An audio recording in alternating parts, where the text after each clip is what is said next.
Hello everyone, welcome back to your own channel. आज हम करने जा रहे हैं आपकी worksheet number 61 subject science class 9th, हमारी डेट 4 जनवरी के लिए। तो चलिए स्टार्ट करते हैं। आज हम अपना जो चैप्टर है ग्रेविटेशन, उसके अंदर फ्री फॉल के बारे में पढ़ेंगे। ठीक है, देखो कैसे जो ऑब्जेक्ट्स हैं जो ऊपर से फेंके जाते हैं अर्थ सरफेस पे, कैसे मतलब वो फॉल करते हैं, नीचे कैसे गिरते हैं। देखो कोई भी जो ऑब्जेक्ट है जो ऊपर से फेंका जाता है, किसी सर्टेन हाइट से, किसी ऊंचाई से फेंका जाता है, तो वो नीचे गिरना स्टार्ट होता है ना। तो जब भी कोई ऑब्जेक्ट अर्थ के सरफेस की तरफ गिरता है, ग्रेविटेशनल फोर्स ऑफ अर्थ उसको क्या करता है, अपनी तरफ अट्रैक्ट करता है। सिर्फ क्या वर्क करता है, ग्रेविटेशनल फोर्स, है ना। तो उसका जो मोशन है, उस मोशन को हम क्या बोलते हैं, फ्री फॉल बोलते हैं। ठीक है, तो फ्री फॉल के दौरान जो डायरेक्शन है मोशन की वो सेम होती है, ठीक है, लेकिन जो वेलोसिटी है वो इंक्रीज हो जाती है कांस्टेंट रेट पे। ठीक है ना।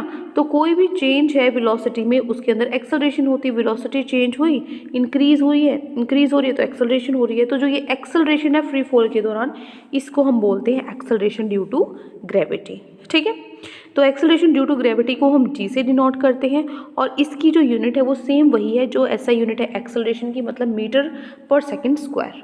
ठीक है, नेक्स्ट है equation for acceleration due to gravity of earth. Equation for acceleration due to gravity of earth में यहाँ पर हम निकालेंगे इक्वेशन जी की वैल्यू निकालेंगे।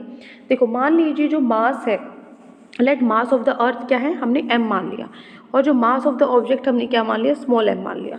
तो let d be the distance between object and the earth centre. d को हमने क्या मान लिया, जो ऑब्जेक्ट है और जो अर्थ का सेंटर है, ठीक है, इनके बीच का डिस्टेंस मान लिया हमने d। ठीक है, एक का मास m है, एक का स्मॉल m है।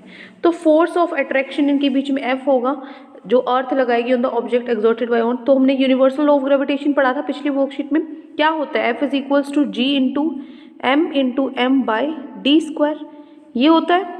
ठीक है, सो ये हो गई आपकी फर्स्ट इक्वेशन। क्या है ये, यूनिवर्सल लॉ ऑफ ग्रेविटेशन है, ये हम अच्छे से एक्सप्लेन कर चुके हैं पिछली वर्कशीट में।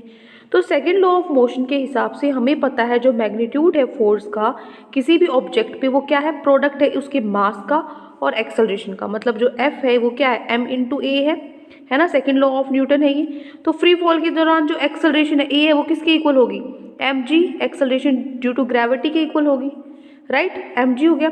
तो एक इक्वेशन ये होगी फर्स्ट, और दूसरी क्या होगी, F is equals to mg, ये होगी। अब F की जगह मैं ये mg लिख सकती हूँ, क्योंकि ये भी तो F ही है ना। तो मैंने क्या लिखा, F की जगह मैंने लिख दिया यहाँ पे mg। तो mg is equals to g, ये इसके इक्वल आ गया यूनिवर्सल लॉ ऑफ जो ग्रेविटेशन है। ठीक है, ग्रेविटेशनल फोर्स है जो। अब देखो यहाँ से आपका m से m कैंसिल हो गया, क्या बचा, जो g की वैल्यू क्या आ गई आपकी, gravitational constant into m by D square. ठीक है, ये आ गया। तो यहाँ पे जो ऑब्जेक्ट है, let the object be near और on the surface of earth. मान लीजिए जो ऑब्जेक्ट है आपका वो अर्थ के सरफेस के पास है, ठीक है, तो जो डिस्टेंस है वो r, रेडियस ऑफ अर्थ के बराबर होगा। सो जो एक्सेलरेशन ड्यू टू ग्रेविटी है वो क्या होगी, बस d की जगह हम क्या लगा देंगे, r लगा देंगे। ठीक है, ये हो जाएगी आपकी जो एक्सेलरेशन ड्यू टू ग्रेविटी, अगर हमें फाइंड आउट करनी हो। अब देखो, as the earth is not a perfect sphere, हमें पता है जो अर्थ है वो स्फीयर नहीं है, उसकी जो रेडियस है आर है वो इंक्रीज होती है पोल से, फ्रॉम पोल्स टू इक्वेटर। मतलब ये देखो, मतलब पोल्स और जो इक्वेटर है, इससे इसकी जो रेडियस है वो क्या होती है, बढ़ती है यहाँ से। So as a result the value of G becomes greater at the poles than the equator. इसीलिए जो वैल्यू ऑफ जी की है वो पोल्स पे ज़्यादा होती है इक्वेटर से। ठीक है ना, ये रीज़न आपका ये इंपॉर्टेंट है। ठीक है ना, जो आर ऑफ ई है, जो आर ऑफ ई है वो क्या होगा, ग्रेटर देन आर पी है। आर ऑफ ई मतलब जो रेडियस है इक्वेटर की वो ज़्यादा है रेडियस ऑफ पोल्स की। ये जो रेडियस है, मतलब जो ये चीज़ जो है ना ये कम है, ये जो चीज़ है ये ज़्यादा है। ठीक है, ये चीज़ ज़्यादा है, आर ई ज़्यादा है, तो जो वैल्यू है जी की वो ज़्यादा कहाँ पे है, रेडियस कम है। ठीक है, तो यहाँ पे जी की वैल्यू ज़्यादा है। क्लियर, ये बस उल्टा ध्यान रखना है आपको।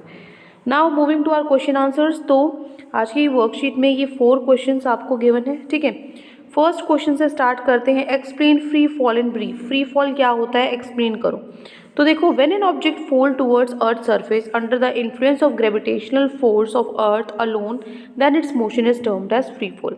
कोई भी ऑब्जेक्ट जब अर्थ के सरफेस पे गिरता है ग्रेविटेशनल फोर्स की वजह से, उसको हम क्या बोलते हैं, उस मोशन की, उसके मोशन को हम क्या बोलते हैं, फ्री फॉल। ठीक है, हो जाएगा। नेक्स्ट है question number 2। What is acceleration due to gravity, what is its unit. Acceleration due to gravity क्या है और उसकी यूनिट क्या है। तो जो एक्सेलरेशन है फ्री फॉल के दौरान वो एक्सेलरेशन ड्यू टू ग्रेविटी है, उसको हम जी से डिनोट करते हैं और उसकी जो एसआई यूनिट है वो क्या है, सेम है एक्सेलरेशन की, मतलब मीटर पर सेकेंड स्क्वायर। ठीक है, तो एक्सेलरेशन ड्यू टू ग्रेविटी क्या है, एक्सेलरेशन फ्री फॉल के दौरान। ठीक है, और इसकी एसआई यूनिट क्या है, मीटर पर second square. Clear. Next move करते हैं क्वेश्चन नंबर 3 पे। Derive the formula to calculate the value of G. Value of G, G का वैल्यू निकालने के लिए हमें फॉर्मूला डिराइव करना जो अभी हमने ऊपर किया था। देखो equation for acceleration due to gravity of earth क्या होगा, मान लीजिए मास है अर्थ का m मान लिया और जो कोई भी ऑब्जेक्ट है उसका कैपिटल स्मॉल m मान लिया और जो d है वो डिस्टेंस मान लिया दोनों अर्थ के सेंटर के बीच में और उस ऑब्जेक्ट के बीच में। तो जो f है वो फोर्स ऑफ अट्रैक्शन है जो अर्थ ने लगाया ऑब्जेक्ट पे। तो यूनिवर्सल ऑफ ग्रेविटेशन क्या हमें कहता है कि जो वो फोर्स है ना वो किसके इक्वल होता है, gravitational constant into product of masses of both objects और divided by distance between them, distance between their centres, मतलब डी स्क्वायर। ठीक है, उनका स्क्वायर। तो ये होगी हमारी इक्वेशन फर्स्ट।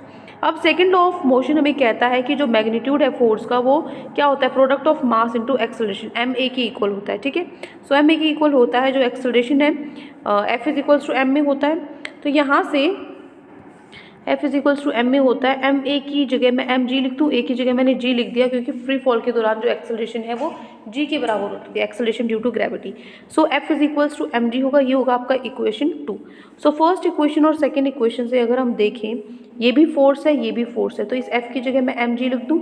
अगर मैंने F की जगह एम जी लिखा तो मेरे पास ये इक्वेशन यहाँ पे इस तरीके से आ जाती है जहाँ पे जो स्मॉल है स्मॉल एम से कट जाता है, जो डी है वो किसकी इक्वल आया, G is equals to G into M by D square. ठीक है, तो ऑब्जेक्ट है क्या होगा, नियर या सरफेस के पास होगा, तो जो डिस्टेंस है डी है वो किसके इक्वल होगा, आर के इक्वल होगा, रेडियस ऑफ अर्थ के इक्वल होगा। तो एक्सेलरेशन ड्यू टू ग्रेविटी क्या होगी, G is equals to capital G M by R square. ठीक है, ये हो गया आपका क्वेश्चन नंबर 3। ठीक है, फॉर्मूला डिराइव करना आप चाहो तो इस फॉर्मूले को यहाँ तक भी कर सकते हो सिर्फ। ठीक है, यहाँ तक भी। ठीक है, इसकी कोई ज़रूरत नहीं है, ये सिर्फ अर्थ के लिए है। रेडियस को अगर हमने आर क्या माना, रेडियस मानी अर्थ की। क्लियर।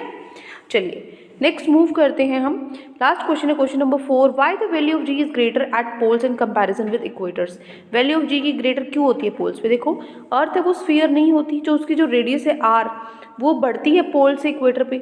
अब हमें पता है जो वैल्यू ऑफ जी क्या होता है, G is equals to M into M by R square. R पे डिपेंड करता है तो आर के इन्वर्सली प्रोपोर्शनल है। अगर आर ज़्यादा है तो जी कम है, आर कम है तो जी ज़्यादा है। तो आर कम कहाँ होगा, रेडियस कम कहाँ होगी, पोल्स पे रेडियस, ये रेडियस कम होती है ना, ये ज़्यादा होती है, ये कम होती है, तो यहाँ पे जी ज़्यादा होता है। ठीक है, so as a result the value of G becomes greater at the poles than at the equator. ये आपका रीजन है। This is your question number 4।